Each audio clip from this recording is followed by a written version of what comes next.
How to dash in Blox Fruits PC. Hello and welcome back to our channel. In this tutorial video, I'll demonstrate the process of executing a dash and block maneuver with Fruits on the PC. It's a straightforward and efficient technique, so be sure to pay attention. This method is applicable for both Marines and Pirates. To perform a dash on the PC, you simply need to utilize a specific keybind, such as pressing Q.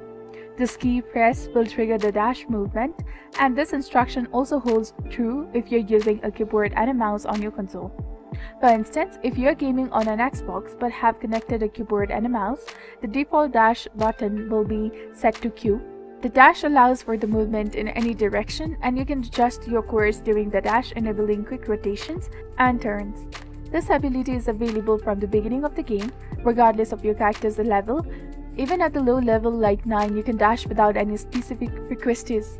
Dashing enhances combat dynamics and facilitates the faster traversal across the map. It can be executed both in the air and on the ground. With the ability to alter the direction mid-dash, the only resource it consumes is a small amount of energy, allowing for the continuous dashing if he has sufficient energy reserves. By rapidly pressing the Q key, you can chain dashes repeatedly, and if you're using a controller, dashing is achieved by manipulating the left joystick in any direction. Double tapping the left joystick enables a dash, replicating the functionality of the keyboard input. Whether in the air or in the ground, the left joystick controls the dash direction. With this instruction, you know now how to dash on Blox Fruits on PC. If you found this information helpful, please consider liking the video and subscribing for more useful tips and tutorials. Thank you for your viewership and support. See you in the next one.